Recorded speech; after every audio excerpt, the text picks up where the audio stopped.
sini saya Amanda.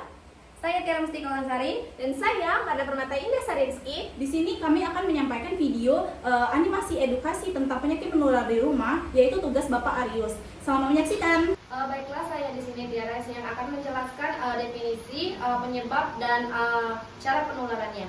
Di sini definisi dari penyakit menular yaitu penyakit menular adalah penyakit yang disebabkan oleh mikroorganisme seperti virus, bakteri, jamur dan parasit. Lalu di sini bisa ditularkan melalui satu orang ke orang lain dan bisa juga dari hewan ke manusia. Lalu di sini ada cara penularan penyakit menular ini. Yang pertama itu bisa melalui kontak langsung.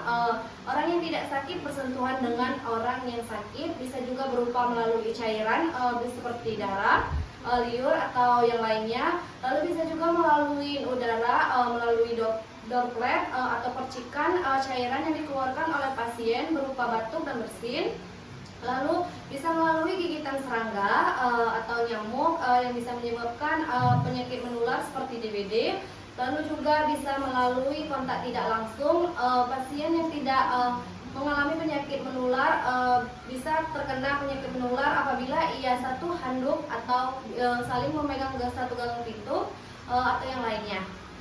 Hai, di sini saya akan melanjutkan penjelasan dari Tiara, yaitu tentang definisi penyebab dan cara penularan dari penyakit menular. Nah, di sini saya akan menjelaskan tentang contoh penyakit menular apa aja sih yang bisa ditularkan dari orang satu ke orang yang lain. Yang pertama yaitu ada flu, itu disebabkan oleh virus influenza. Yang kedua ada demam berdarah, dengue, itu disebabkan oleh nyamuk Aedes aegypti. Yang ketiga ada HIV/AIDS, itu disebabkan oleh virus HIV. Kemudian ada malaria, disebabkan oleh penularannya itu melalui nyamuk, dan juga COVID-19 itu disebabkan oleh virus SARS-CoV-2.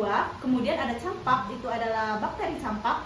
Terus ada hepatitis, itu bisa disebabkan oleh virus hepatitis A, B, atau C. Kemudian ada penyakit seksual menular atau PMS, itu bisa disebabkan oleh penularan virus dan bakteri melalui organ genitalia. Kemudian saya akan menjelaskan tentang apa sih tujuan dari edukasi ini.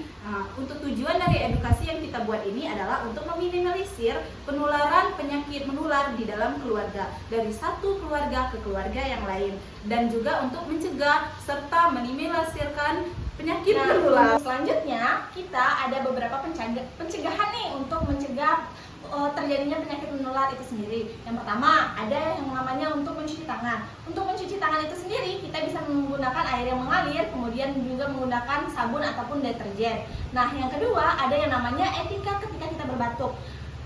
Untuk yang etika berbatuk ini, saat kita berbatuk hacim. Nah, kita bisa menutup dengan tisu atau juga bisa menggunakan dengan sikat tangan kita. Nah, selanjutnya kita bisa melakukan pembersihan dan juga disinfeksi pada kamar mandi. Kita bersihkan nih kamar mandi kita menggunakan cairan-cairan disinfektan.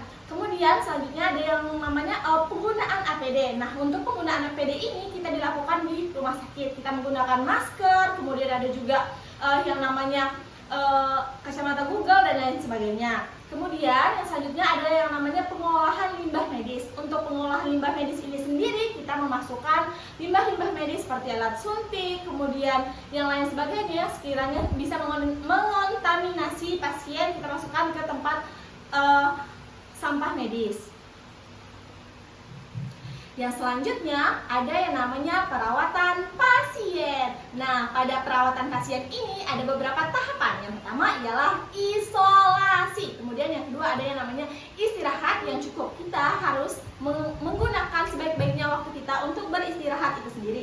Kemudian yang ketiga, kita bisa memaksimalkan nutrisi pada tubuh kita, yaitu dengan cara memakan makanan yang cukup bergizi. Kemudian yang keempat adalah menggunakan obat-obatan. Selanjutnya kita juga bisa memantau gejalanya. Nah, itulah tadi cara-cara yang bisa kita lakukan untuk melakukan di atas gitu perawatan aja. Lupa. Ikut dari awal. Tidak. Perawatan. Nah, mulai. Nah, itulah tadi beberapa cara yang bisa kita lakukan untuk melakukan perawatan pada pasien dengan penyakit yang menular. Saya rasa semoga video ini bisa membantu kita untuk meningkatkan pengetahuan pengetahuan kita dan juga meningkatkan apa yang harus kita lakukan pada saat kita menemui pasien-pasien yang memiliki penyakit menular. Semoga video ini bisa bermanfaat untuk kita semua. Baiklah, sekian video edukasi dari kami. Kami ucapkan terima kasih sudah menonton. Wassalamualaikum warahmatullahi wabarakatuh.